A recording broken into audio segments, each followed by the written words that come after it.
Well, hello everybody. First off, I wish to apologize for the lateness of this video. You might be wondering what has happened. Had I given up on doing a tutorial on PC Engine programming or something like that?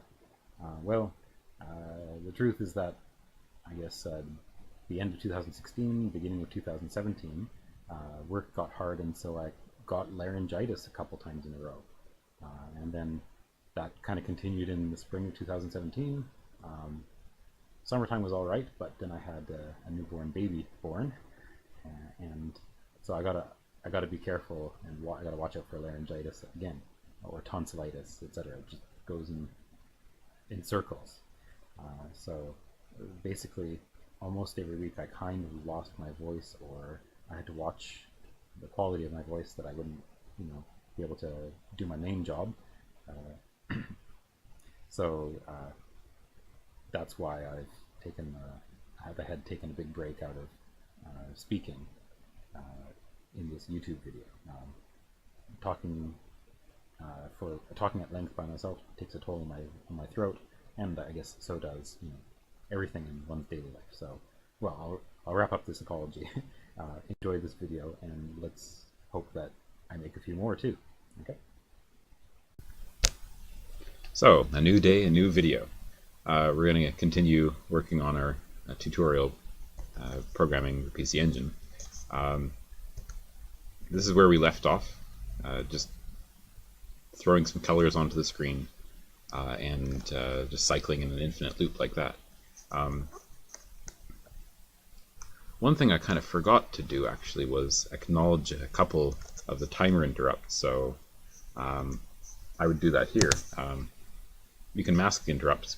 I think the timer is disabled upon reset, but you should acknowledge the timer anyway. So you write anything you want to 1403. Acknowledge timer.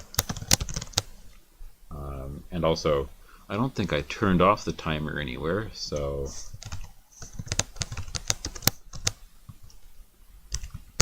store 0 to OC01.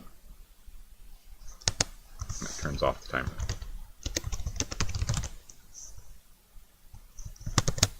Not turn, what am I doing? Turn, there we go. I guess I have to capitalize every sentence like it's a regular sentence. Okay. One of the inspirations for this tutorial series is one that a guy made, or keeps making, for the Amiga, tutorial series on programming demos for the Amiga. And it's pretty interesting to watch, but the one thing that really bothered me, both way back when I was trying to learn the Amiga hardware and when watching those videos, is the guy just constantly uses these magic values, these addresses that don't really have any meaning unless you're a veteran programmer. 1401, 1402, 1403, OC01, 0800. After you get enough practice, you'll know what each of these registers mean and do. But constantly having these magic values is pretty annoying. The Amiga is worse because it has these 24-bit or 16 or 24-bit addresses that all start with FFFE, like 0000 and stuff. And how can you memorize the meaning of that easily if you're just a beginner? So I think it's better to actually have equates for all of these addresses. And luckily for us, MagicKit and Husi, but mostly MagicKit, has an equate include file for all of these VDC and VCE and other timer and stuff registers. So what we're going to do just to start is start poaching from the equates in MagicKit and actually put some meaning behind all of these values. I think it's better to remember VCE control instead of 14 or 1402 or 1403 or 0402 or whatever. So that's where we'll look. Let's see. So if you did download the MagicKit, old MagicKit, and look in the include files, it does have a whole bunch of things that we can use. And so I think the equates are kind of spread out a little bit, but I'm going to make my own library and put them in there. So if you load up MagicKit's equ.inc, these are the standard equates for MagicKit. So first it defines some zero-page variables. I guess these are mirrors of write-only registers. VC control. Also read a copy of the VDC status register, which we'll use for testing which interrupt occurred. Down here are some pseudo 16-bit variables. They look like they're copies of the 8086 instruction set. So you get an AX register, AL, AH. And so when doing some 16-bit operations, we can use these zero-page locations as a storage for 16-bit values for parameter passing. Actually, I'll change that from object Pascal to 652. There we go. And we'll make or reuse some macros that actually do 16-bit stores or math, addition, subtraction, etc. So these will be used in those 16-bit math macros. And so here are the equates for the video port and color port. And so this is their name in standard MagicKit. Video port is Z000, and video register. Video register. I don't know what to call it. It is a register is a video port, and then the low and high value because it's 16-bit, and then video data is 0002 and 0003. So having it as video data, low or high, we usually don't use it, but video data is an easier way to remember. This is the VDC, and then the color encoder will be the VCE. So color port is 0400, and then the register select is 0402, 0403. Then data goes into 0404 and 0405. And so color data low high is what we will use. The PSG or WSG, the wave table sound generator, is the same thing. It starts at 0800. You can do the channel select at 0800, and then 0801 to 0809 are the other per channel control registers. So that's what we'll use. I don't want to write 0804 all the time, because beginners just coming into assembly program on the PC Engine just won't know what it means. So at least with PSG, they'll know, oh, maybe it's related to sound. I hope you know it's related to sound. That's what PSG means. And the timer ports as well. I/O for the joypad, IRQs, and then so on. Things that are used by macros, and that's what it says here, macro argument types. So this is going to get a little bit more complicated because we won't be using just one straight assembly file, but I think it'll really come in handy in the long run. You can reuse the things that you'll be including, or you'll make equates and macros. You can reuse those and then just change your main program. So in addition to tutorial.asm, ASM, I've made an include directory, and then a new one, startup.asm.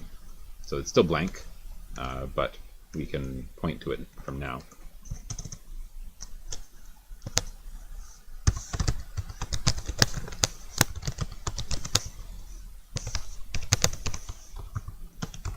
Sorry. There we go. And it's still kind of blank, but probably in startup.asm we will move our reset code in there, and also some of the vectors and joypad reading. So things that we don't want to see every time when we're looking at our main program, we'll put into its own startup file. And then this one can also point to equates as well.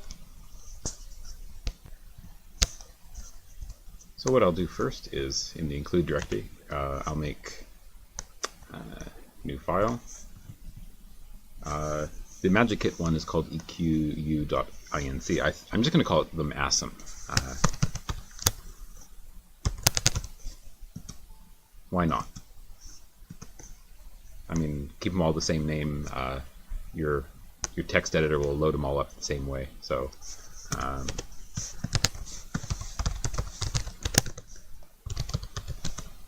that's the same directory. Oh, what am I doing? Brain fart. I'll put it up. Have to put that in startup. That awesome. There we go. Can't have something referencing itself. Okay, so the first thing in startup will include the equates, and I'll just have all the includes right at the start of startup.asm, and then we can just pick and choose from the MagicKit library here of equates. I don't think this is being lazy or dishonest. This is basically something that's already there, and you should be using just so everybody can understand your code, and in the future you could understand your own code. So yeah, I guess I'll start with some of these video and PSG defines right here.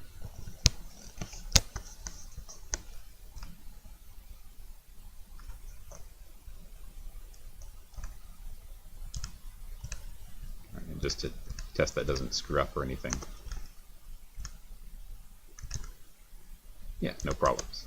So next, I think I'm going to change some of these magic values back into something that's in the REQU, just so next time we open up this tutorial, we'll know exactly what we're writing to, and never mind that there are also comments, we'll know why as well. So I've just skipped ahead a little bit and made the changes. You didn't have to watch me type it all in. So here's, on the right side is the old version that I just saved, and here's the one that I've changed. So it used to say load a from 000 just to check the VDC status flags, and that also acknowledges interrupts if they were still around, but probably not. So load a from video port, that makes it more clear. And so IRQ mask interrupts off, well, the 1402, 1403, and then OC01, that is all IRQ and timer interrupt disabling and acknowledging. So 1401, 1402, 1403, OC01, it's kind of hard to know the connection between them, but IRQ disable, IRQ status, and then timer control, this is much clearer. And then finally down at the bottom, where I write the palette at 0402, 0403, and 0404, 0405, I moved all these together. You can see here color register data low and high byte, and then color data low and high byte, and so that's a bit clearer. We can see what we're writing to, whether it's the video port or whether it's the color port or whether it's the timer. Yeah, and I cut out writing dead beef to RAM. I think RAM is tested and fine. And so next I'm gonna move this to our startup ASM, because this is for initializing the CPU and hardware, and then we don't need to look at it again, I think. So I think I'm gonna move this, move the whole reset thing, get it out of there, and put it here.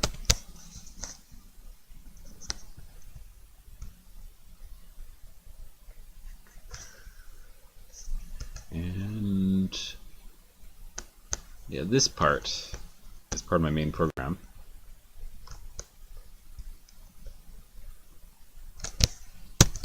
So maybe I'll make a new routine called main.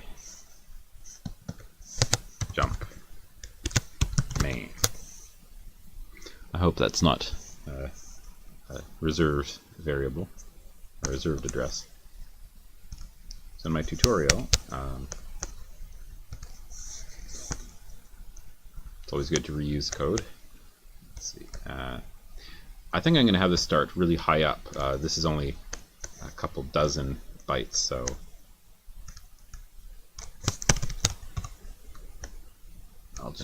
I'll be really stingy and just have it start at ff80.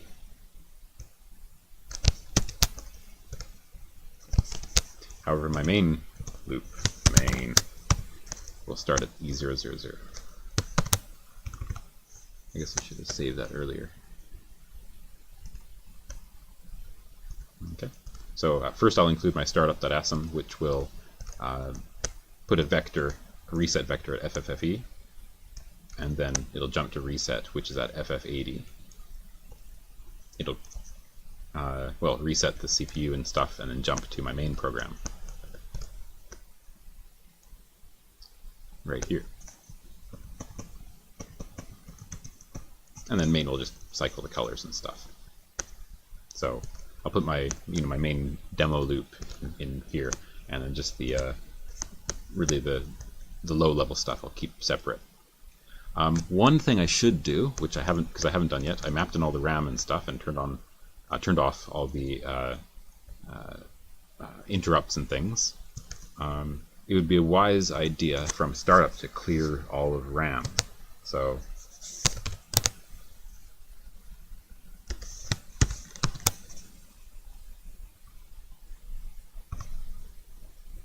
first we store 0 to first byte of 0 page. If you want to, actually keep your variables, keep their state between reset, you might want to change this or remove it. Have it clear RAM starting at a higher value. But here's how you clear all 8K of RAM in one go, or in 2 goes. First you got to set something to 0. And then transfer, increase, increment. Alright, so that means you copy from 2000, which is 0 page 0, here. Copy that to the next byte over, and you do that 1 f times. And that should copy, that should first clear the first byte of RAM and then copy all that, the first byte over to every successive byte for 8K of RAM. Okay, so let's save that and assemble it. And no errors, no mistakes. So let's see if the PC-ROM still runs. Yeah, and it does, no problem. Just a second. So yeah, as we can see, our startup code is now at ff80, and that's where the interrupt or the reset vector will jump to, and it's pretty small. If I add more interrupt handling code or like joystick reading code as part of my startup ASM file, I will probably move this up a bit. But it's a good way to have our main code start at like a E000, like start it from the bottom, and it uses only a tiny bit of code, as you can see. Let's see. Well, RAM is still cleared, but just to test that our code is working fine, I'm going to be kind of sneaky and just write some garbage into RAM.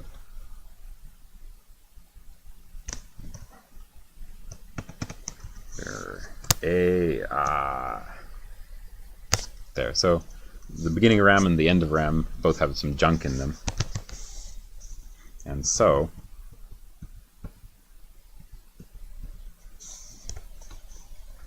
let's see. Go to FF80. I'm going to skip ahead past what we've already done, but maybe around here I'll set a breakpoint, reset the CPU. RAM has been cleared. Yeah.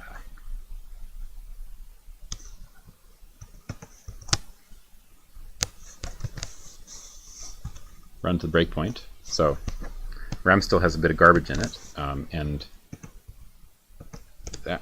So when we do the store 0 to 0 page 00, it should clear that first one. There, okay, and then the next instruction will clear everything, hopefully. And there we go, yeah, so and it'll just jump to our main routine here. And everything's working fine. So yeah, that's a way of hiding what we don't need anymore.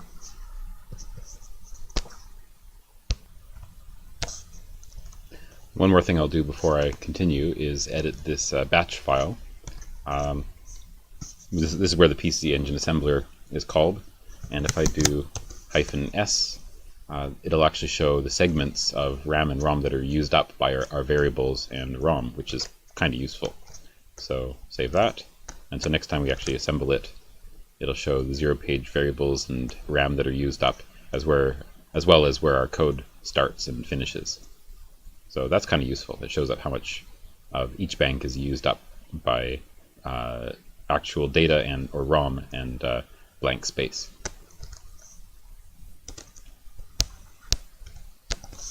So let's get into some more documentation.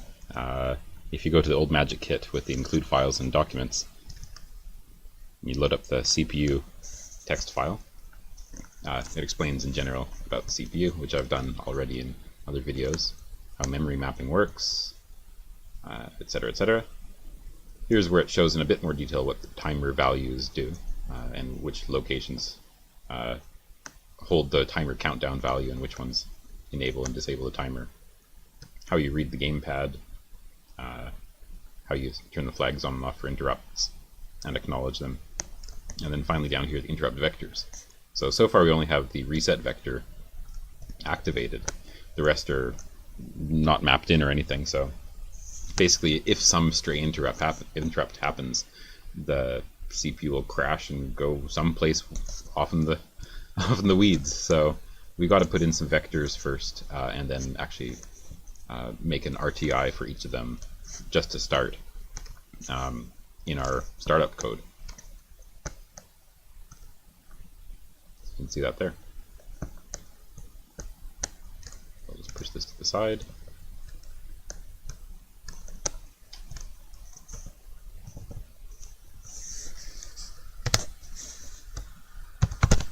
Let's just change that, ep05a.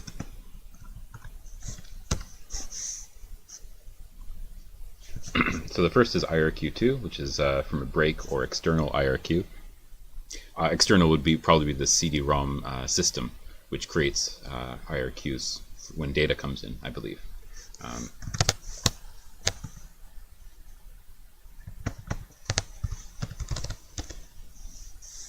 For now, we'll just have it point to RTI.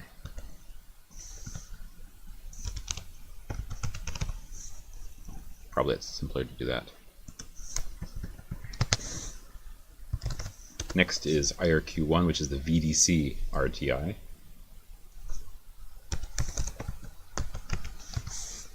That's just what I'll name it. You can call it anything you want. ep05a is the timer. You might want to call it timer interrupt, timer int or something. And I actually might do that, you know.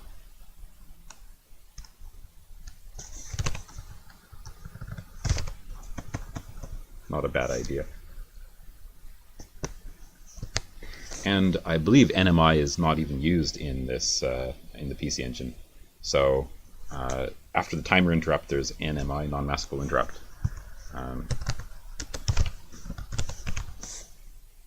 And that's what I'll do there. So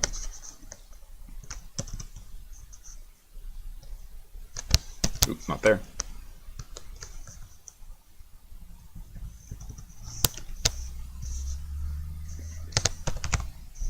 Simple enough. So in case any stray interrupt comes, it'll just leave it. Of course, it's kind of dangerous to do it like this way, but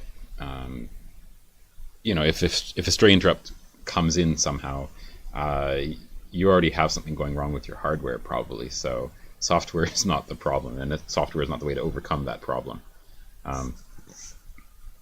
So yeah.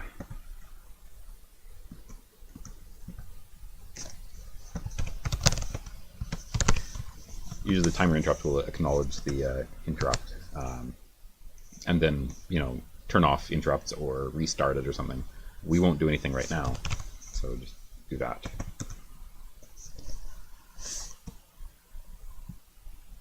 And so finally VDC interrupt. We'll probably do something there. With the VDC, interrupts can come from several sources.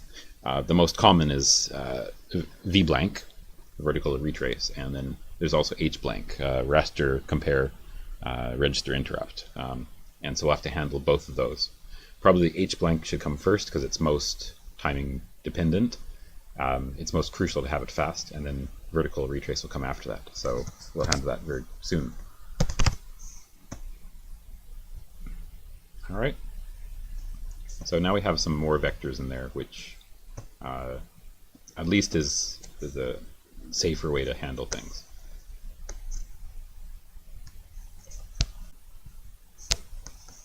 Alright, so now in this timer interrupt, we'll just copy some of the code from above to acknowledge the timer and then just turn it off, make sure it's off, so this will never happen.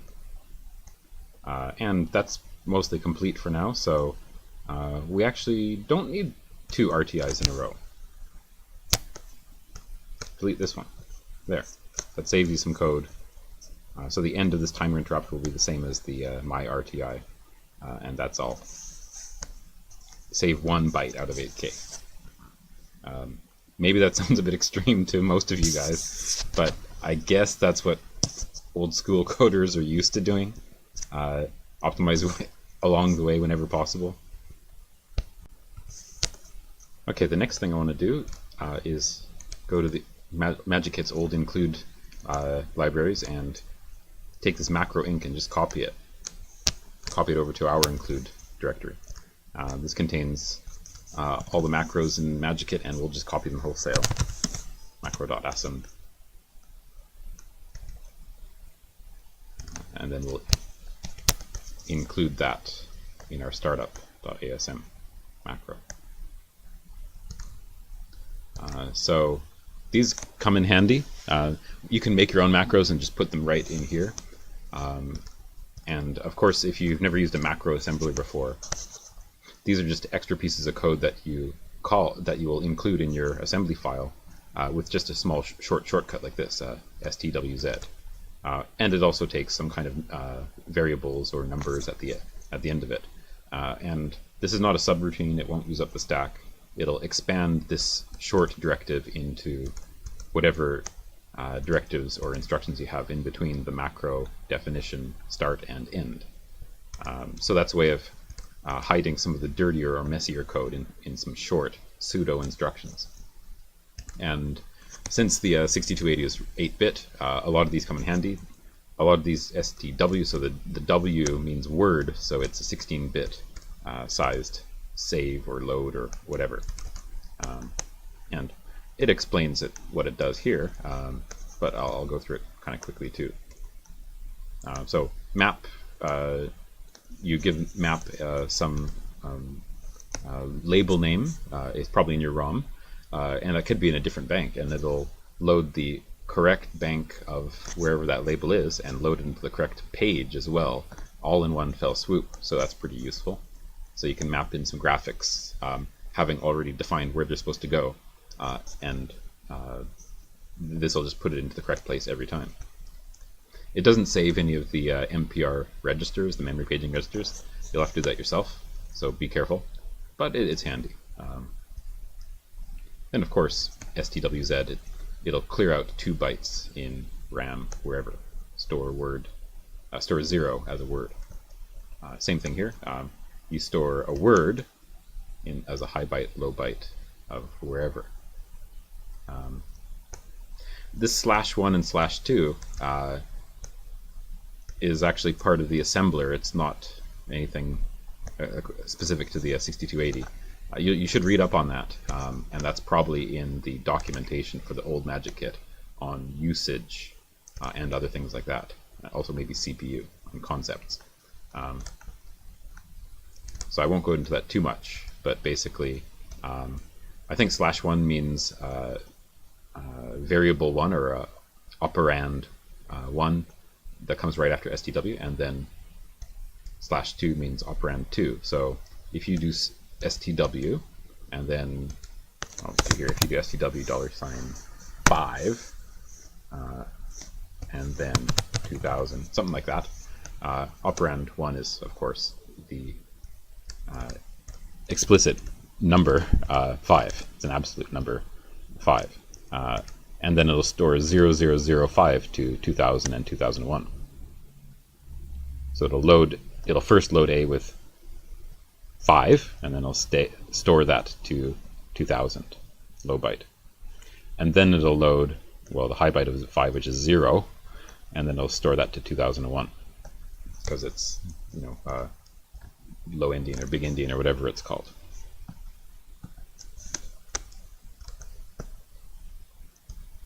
There's also store byte. You can store 1 byte to some location, so it's a shortcut. Instead of load A and store A, it just says store byte, and then you'll do that.